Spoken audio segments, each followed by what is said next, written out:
Torrential rains in southern China claimed 3 lives and caused 1 disappearance, prompting authorities to issue the highest level flood alerts. Fierce storms damaged infrastructure and agricultural lands, while heavy rainfall battered several cities in China's southern Jiangxi region.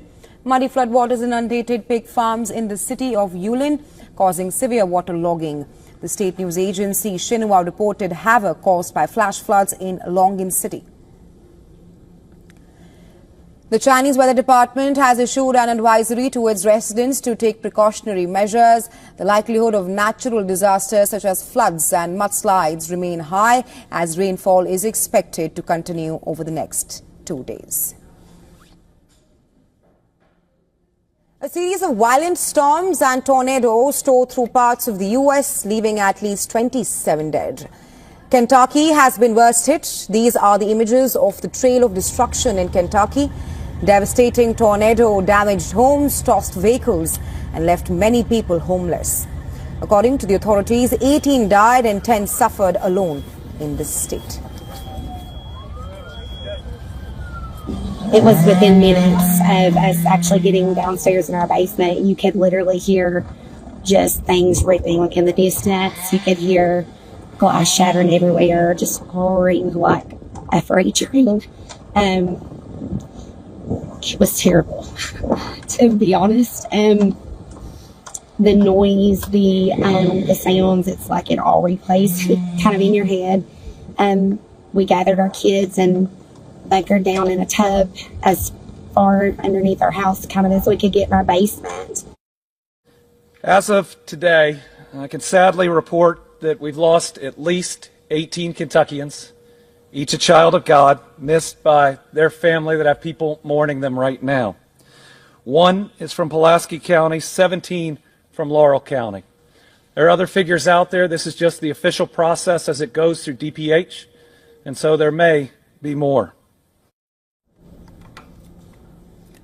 The U.S. National Weather Service said thunderstorms were widespread across portions of the Mississippi, Tennessee and Ohio valleys. At least half a dozen tornadoes touched down in Missouri and neighboring Illinois as well. Other severe weather stretched all the way to the Atlantic coast, including another tornado reported in New Jersey.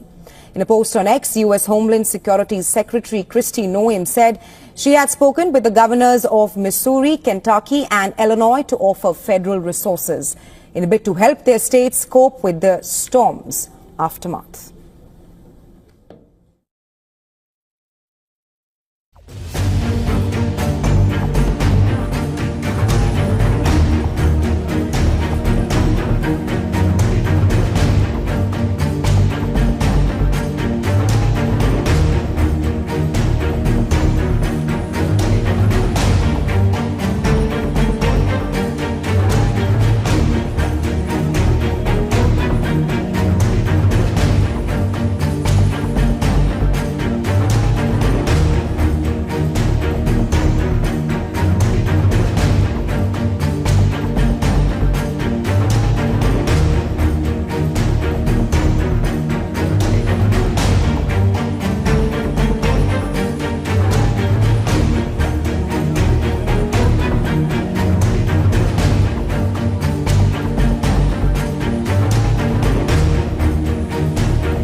आज चारमीनार के पास जो गुलदरवाज है, गुलदरवाज में अब सब लोगों को मालूम है इधर पियर्स का बिजनेस ज्यादा होता है। उसी बिजनेस में काम करने वाले एक परिवार जो शॉप भी है, उसके पीछे उनके ऊपर घर भी है, मगर शॉर्ट सर्किट के कारण जो एक्सीडेंट हुआ है उसमें बहुत लोग इसमें देहांत हुआ और कुछ घायल भी है। अभी अलग अलग हॉस्पिटल्स में डेड बॉडीज है और लगभग 6 बजे सुबह इंसिडेंट हुआ ऐसा अधिकारी बता रहे। उनका परिवार के लोग भी मैं मिला हूं। एक ही विषय है, ऐसे इंसिडेंट होना बहुत दुखी बात है। कोई इसको किसके ऊपर भी आरोप नहीं कर रहा हूं, मगर police department, municipal department, fire department, electricity department, इस 4 डिपार्टमेंट लगातार हैदराबाद शहर में, क्योंकि हैदराबाद शहर बढ़ते हुए शहर है, अलग अलग मल्टी स्टोरी बिल्डिंग्स भी लगातार आ रही हैं और एक डेवलप्ड एंड डेवलपिंग सिटी है। करोड़ों लोग तेलंगाना में, लगभग 4 करोड़ लोग हैं, तो 1 करोड़ से ज्यादा हैदराबाद में गुजारते हैं लोग और लाखों लोग हर दिन आके जाते रहते हैं। ऐसे हैदराबाद में एक फायर डिपार्टमेंट का और मजबूत करना चाहिए। फायर डिपार्टमेंट का जो टेक्नोलॉजी हो, इक्विपमेंट्स हो, वो कम है। आज भी मैं देखा हूं, जो अधिकारी परिवार बता रहे, जो काम करने वाले लोग बता रहे, 7:30 तक पूरे उनका इक्विपमेंट नहीं थे। जो अंदर जो स्मोक के कारण ऑक्सीजन नहीं रहते हैं, उसके समय अंदर जाना मुश्किल है लोग, मगर इसके लिए आने वाले दिन में और अच्छे टेक्नोलॉजी आना चाहिए। कोई पैसे का कमी नहीं रहना चाहिए। जितने पैसे हो सरकार फायर डिपार्टमेंट को देना, फायर डिपार्टमेंट अलग अलग इक्विपमेंट लाना, फायर डिपार्टमेंट को जो स्टाफ है उनको प्रॉपर ट्रेनिंग भी देना, और जो भी लोग आज इधर एक्सीडेंट में देहांत हुए, मैं केंद्र सरकार से उनको असिस्टेंट दिलाता हूं। आदरणीय प्रधानमंत्री से बात करके सरकार के तरफ से जरूर उनको फाइनेंशियल असिस्टेंट देने के लिए प्रयास करता हूं। अभी पुलिस डिपार्टमेंट बताना है। अभी हॉस्पिटल में लगभग 17 लोग ऐसा बता रहे एडमिट हुआ। इतने कितने डेथ हो गए उन लोग बताना चाहिए। अगर अपोलो हॉस्पिटल में, यशोदा हॉस्पिटल में है, उस्मानिया में भी है, ऐसे अलग अलग जगह है। ओनर का कहना है कि उस्मानिया हॉस्पिटल में कुछ रिस्पांस नहीं दे रहे सर, इसके बारे में नहीं, मैं बात करता हूँ। Global food insecurity and malnutrition continued to worsen in 2024, with 295 million people suffering from acute hunger across 53 countries. That's according to a new report from the United Nations Food and Agriculture Organization and its partners. The new figures represent an increase of 13.7 million compared to 2023. It marks the 6th consecutive annual rise in acute food insecurity in the world's most fragile regions. The UN Secretary-General Antonio Guterres says the figures are another unflinching indictment of a world dangerously off course. While acute food insecurity typically stems from a combination of factors, the report emphasizes that conflicts remain the main driver in many of the worst-hit regions. Some populations face conditions beyond acute hunger. Famine was confirmed in parts of Sudan in 2024, while catastrophic levels of food insecurity were recorded in the Gaza Strip, South Sudan, Haiti, and Mali.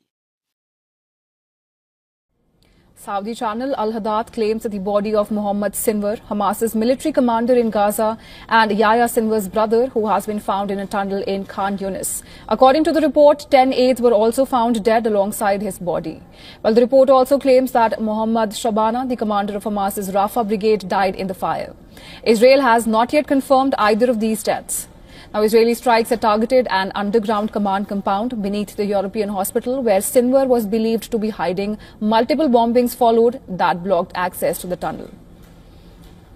Mohammed Sinwar, the younger brother of Hamas leader Yahya Sinwar, who was killed last October, took over the military wing after the death of Mohammed Deif in July. After Yahya Sinwar's death, he became the de facto leader of the terror group in the Gaza Strip. Israeli officials called him a key obstacle in negotiations and a major player in Hamas's war strategy.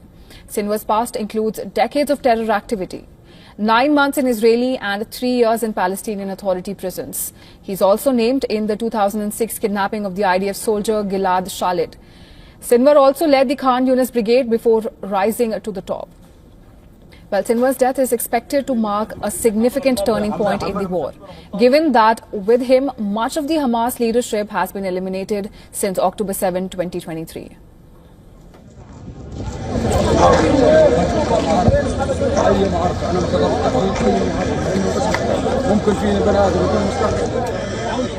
Taiwan's military says it plans to conduct live-fire exercises with the country's brand new M1A2 Abrams tanks in June. The military says it's also planning a ceremony to formally place the tanks into service sometime in the second half of this year. Taiwan's army received the first batch of 38 tanks in December last year, and a second batch of 42 tanks should arrive next month. In total, Taiwan purchased 108 of the advanced Abrams battle tanks from the U.S. in a deal worth roughly $1.2 billion. Iran's President Masoud Pezeshkian on Sunday vowed his country will never abandon its nuclear program, no matter what the United States does. Pezeshkian, who said on Saturday his country will continue talks with the United States over its rapidly advancing nuclear program, said the nuclear program was open to inspection. We will never abandon our peaceful nuclear program, no matter what they say or do. They threaten us and talk about imposing sanctions. But we've been under sanctions our whole lives, and if we maintain good relations with our neighbors, they won't be able to do anything. Pezeshkian further said that Iran was also seeking peace and will not be intimidated into fulfilling its nuclear demands. We are not afraid of death or martyrdom because of our beliefs. They don't need to try to scare us. Then they come to the region saying they have bombs and they'll do this and that at the same time claim they want peace. If you are seeking peace, why are you showing me your weapons? We too seek peace. We want brotherhood within our country, with our neighbors and with the outside world, but we won't give up our rights. The negotiations have reached the expert level, meaning the sides are trying to reach agreement on the details of a